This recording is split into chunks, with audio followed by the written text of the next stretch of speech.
যে বিষয়টি আমাদের মধ্যে অধিক পরিমাণ ঘাটতি। আল্লাহ রাসূল সাল্লাল্লাহু আলাইহি ওয়াসাল্লাম ভবিষ্যৎবাণী করে গিয়েছেন, এমন একটা সময় আসবে যেই সময়টাতে মানুষ সালাত থেকে, মানুষ আল্লাহ তাআলার ইবাদত থেকে, রাসূল সাল্লাল্লাহু আলাইহি ওয়াসাল্লামের সুন্নাত থেকে মানুষ বিমুখ হয়ে যাবে, মানুষ আস্তে আস্তে সরে রাখবে। তো এই তওবা সম্পর্কে এই বিষয়টিতে, এই বিষয়গুলি আমাদের মধ্যে অনেকের মধ্যে ঘাটতি রয়েছে। আল্লাহ তাআলা সূরা আন-নূরের 31 নম্বর আয়াতে আল্লাহ তাআলা বলেছেন, ওয়াতুবু ইলাল্লাহি জামিআন ইয়া আইয়ুহাল মুমিনুন লাআল্লাকুম তুফলিহুন। মুমিনেরাই হলো সফল অর্জনকারী, যারা বিনয়ের সহিত আল্লাহ তাআলার কাছে তওবা করতে পেরেছে। মুমিনেরাই হলো সফল অর্জনকারী, যারা খুব সুন্দরভাবে কেঁদে ভালোভাবে আল্লাহ তাআলার কাছে তওবা করতে পেরেছে। আর যারা তওবা করেনি, তারা দ্বিমুখ হয়ে গেছে, আল্লাহ তাআলা থেকে সরে গেছে, তারাই হচ্ছে দুর্ভাগ্যবান, যারা আল্লাহ তাআলার কাছে তওবা করতে পারেনি এখন পর্যন্ত।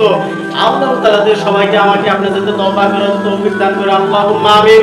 সম্মানিত উপস্থিতি, আল্লাহ তাআলার ধরা বড় কঠিন, ইন্না রাব্বিকা লাশাদীদ।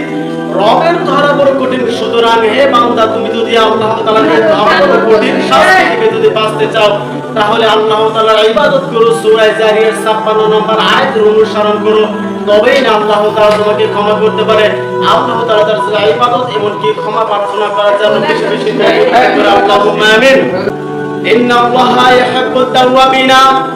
নিশ্চয় আল্লাহ তাআলা ওই ব্যক্তিকে সবচেয়ে বেশি পছন্দ করেন যে ব্যক্তি আল্লাহ তাআলার কাছে ক্ষমা চায়, যে ব্যক্তি আল্লাহ তাআলার কাছে তওবা করে, যে ব্যক্তি আল্লাহ তাআলার কাছে অনুতপ্ত হয়ে বলে, ইয়া রাব্বুল আলামিন, জীবনে যত গুনাহ করেছি, ইয়া রাব্বুল আলামিন, জীবনে কত পাপ করেছি, ইয়া রাব্বুল আলামিন, আমার মতো পাপী, আমার মতো অধম দুনিয়ার উপরে, আসমানের নিচে, জমিনের উপরে আমার মতো পাপী আর কি নয়, ইয়া রাব্বুল আলামিন মাফ করুন। এইরকম ভাবে যদি আপনি 1 নাম্বার পয়েন্ট অনুসারে যদি আল্লাহ তাআলার কাছে বলেন, এইরকম 4 থেকে 5টা 6 7 এরকম পয়েন্ট আছে, যদি আপনি আল্লাহ তাআলার কাছে বলেন, আল্লাহ তাআলা অবশ্যই আপনাকে মাফ করবে। এর মধ্যে হচ্ছে অন্যতম একটা, আপনাকে অনুতপ্ত হতে হবে আপনার পাপের জন্য।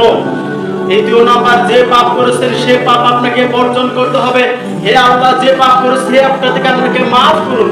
ইয়া রাব্বুল আলামিন, যতই না জানি পাপ করেছে, আমার মতো গাদ্দার, আমার মতো বোকা, আমার মতো দুনিয়ার, আমার মতো গুনাহগার, ইয়া রাব্বুল আলামিন তোমার জমিনের উপর না, ইয়া রাব্বুল আলামিন আপনি আমাকে মাফ করুন, ইয়া রাব্বুল আলামিন আপনি আমাকে মাফ করুন। আল্লাহ তাআলা আপনাকে আমাকে সবাইকে মাফ করে, আল্লাহুম্মা আমিন। দ্বিতীয় নাম্বার, যে পাপটি করেছেন এই পাপটার প্রতি প্রচন্ড পরিমাণ আপনাকে ঘৃণা করতে হবে। চতুর্থ নাম্বার, আপনি যখন পাপ করবেন, পাপ করার পর যদি এই পাপটাকে ব্যতীত, এই পাপটাকে বাদ দিয়ে আল্লাহ তাআলার কাছে ক্ষমা চাইতে হবে। তার পরবর্তীতে আপনি এমন এক টাইমে তওবা করবেন না, যেটা হচ্ছে মৃত্যুর সময়, গড়গড়ানোর সময়। আল্লাহ তাআলা এই নিয়ে রাসূল সাল্লাল্লাহু আলাইহি ওয়াসাল্লাম হাদিসে একটি হাদিস রয়েছে, পৃষ্ঠা নম্বর 123 নম্বর, রাসূল সাল্লাল্লাহু আলাইহি ওয়াসাল্লাম বলেছেন, গড়গড়ানোর সময় যাতে তোমরা কেউ তওবা না করো।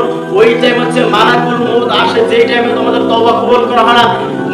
মুসা আলাইহিস সালামের যেমন শত্রু ছিল ফিরাউন, এই ফিরাউন যখনকে সাগরে ডুবানো হয়, তখন তিনি বলেছেন, আনা মুসলিম, ইয়া রাব্বুল আলামিন আমি মুসলিম, আপনি আমাকে মাফ করুন।